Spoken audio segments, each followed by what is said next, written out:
We tend to think of movies as entertainment, as escape, as a reflection of our times. But what if cinema is something far more powerful?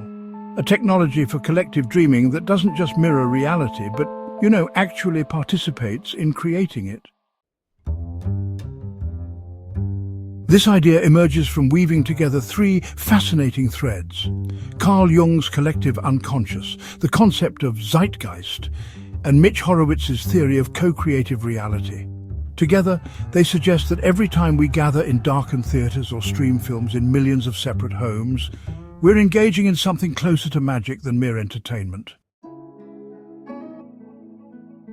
The very architecture of cinema hints at its deeper purpose. We enter darkened chambers, sit in rows like congregants, and direct our collective gaze toward illuminated visions.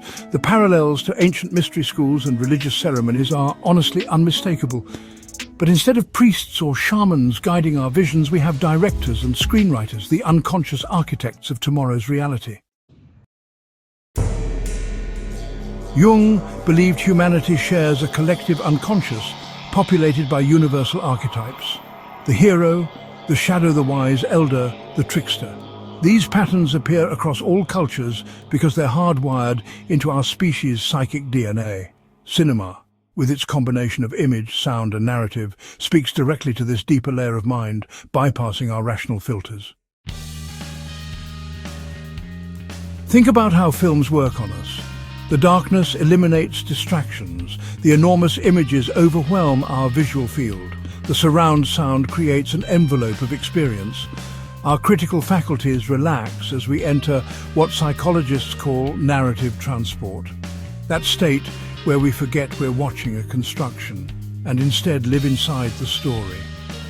In this receptive state, archetypal patterns slip past our conscious defenses and lodge themselves in the depths of psyche. But here's where it gets interesting. While these archetypes are eternal, they shapeshift with the zeitgeist, the spirit of each age. The 1950s, Shadow was the atomic monster or communist infiltrator, Godzilla rising from nuclear anxiety, pod people reflecting Cold War paranoia. The 1970s Shadow was the corrupt institution, from Watergate-era thrillers to corporations as villains. The 1990s gave us reality-questioning shadows in The Matrix and The Truman Show, anticipating our current crisis of truth. Today's shadow might be the algorithm, the climate crisis, or the surveillance state. Same archetypal energy, different cultural costume. The hero's journey, too, evolves with our collective needs. The square-jawed heroes of the 1940s gave way to the anti-heroes of the 1970s, the vulnerable everymen of the 1980s, the ironic outsiders of the 1990s. And now the traumatized but resilient survivors of our current era. Each iteration doesn't just reflect what we admire, it shapes what we aspire to become. Now, let's add Horowitz's, rather radical proposition: consciousness doesn't just perceive reality, it actually participates in creating it. When millions of us focus our attention and emotion on the same images and stories, we're not just, watching. We're participating in a massive act of collective visualization. This isn't just some new age speculation, not at all. Quantum physics has demonstrated, quite convincingly, that observation affects outcomes at the subatomic level. Social psychology shows us how shared narratives shape behavior and social norms. And neuroscience reveals that imagined experiences activate the same brain regions as real ones. When these effects scale up to millions of minds focusing on the same narrative simultaneously, we enter uncharted territory of collective consciousness. Consider for a moment the uncanny way films seem to prefigure reality. Contagion anticipated COVID-19's trajectory with, frankly, eerie precision, from origin to spread to social response. Her imagined intimate AI relationships before ChatGPT became our digital confidant. The social network captured Facebook's cultural impact long before most understood what social media would become.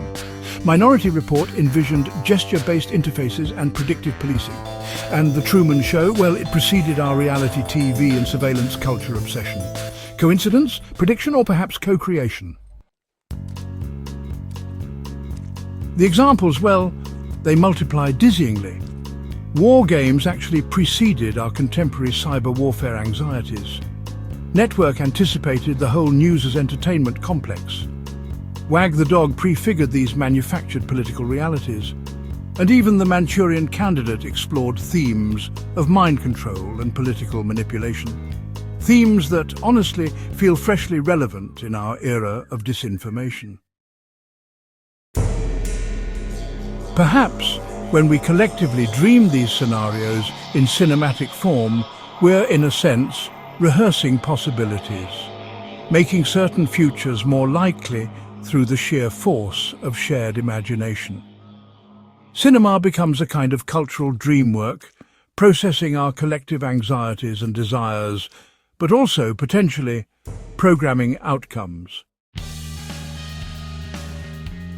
The superhero cinema boom doesn't just reflect our desire for saviors. It may be actively shaping how we conceive of power and intervention in real-world crises. When we, time and again, visualize individuals with extraordinary abilities solving complex problems through force, are we maybe conditioning ourselves to wait for exceptional individuals rather than building collective solutions? And when every conflict resolves through a climactic battle, do we perhaps lose the ability to imagine gradual systemic change? You know, different genres may serve different psychic functions. Horror films, for example, allow us to process collective traumas and fears in safe containers. Science fiction, on the other hand, lets us sort of test drive possible futures. Then there are romantic comedies which help us negotiate evolving relationship dynamics. Each genre doesn't just entertain, it actually performs cultural work, updating our collective software for navigating reality. The shift from communal to individual viewing adds, well, another dimension.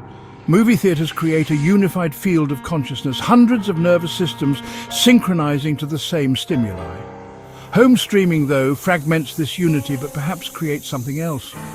Millions of individual nodes in a distributed network, each processing the same narrative in their own context, which I wonder has more reality-shaping power. The focused laser of theatrical release or the dispersed influence of algorithmic distribution? This, in turn, transforms cinema from mirror to engine. Movie theaters become temples of manifestation, and streaming services become delivery systems for collective spells. The stories we tell ourselves, well, they don't just reflect who we are. They participate in determining who we become. Consider for a moment how certain films create cultural watersheds, after which collective perception truly shifts. Jaws didn't just scare people, you know, it fundamentally altered humanity's relationship with the ocean. The Day After actually influenced nuclear policy discussions. And an inconvenient truth? Well, it mainstreamed climate consciousness. These films didn't simply report on reality. They participated quite actively in reshaping it. The implications here are both thrilling and honestly a bit sobering. If we're co-creating reality through our collective viewing experiences, what responsibilities does this place on filmmakers? Are directors and writers perhaps unconscious shamans, wielding reality-shaping power without full awareness of their influence? And should there be an ethics of archetypal deployment, a conscious consideration of which patterns we're activating in the collective psyche? And what of audiences? If we're not merely passive consumers, but in fact active participants in reality creation, how should we choose what we watch? Should we approach our viewing habits with the same intentionality we might bring to meditation or prayer? Are we, maybe without realizing it, voting for certain futures with our attention and emotional investment? What futures are we manifesting through our current cinematic obsessions? The proliferation of dystopian narratives might be preparing us for challenging times, or perhaps manifesting them through expectation. The multiverse trend could be expanding our sense of possibility, or, fragmenting our sense of shared reality. And the true crime obsession might be processing collective trauma, or, normalizing violence and paranoia. Next time you watch a film, consider this. You're not just being entertained, you're participating in the ancient human practice of collective dreaming, potentially nudging reality in directions that align with the stories we tell ourselves in the dark. You're engaging with a technology that speaks directly to the deepest layers of psyche, implanting images and narratives that may, in time, bloom into tomorrow's headlines. The question isn't whether this is happening, it's whether we'll become conscious participants in the process. Will we remain passive dreamers, allowing others to shape our collective visions? Or will we awaken to our role as co-creators, choosing our cinematic experiences with the gravity they deserve? The Dream Factory isn't just producing dreams, it's producing tomorrow. And really, we're all on the production team, whether we know it or not.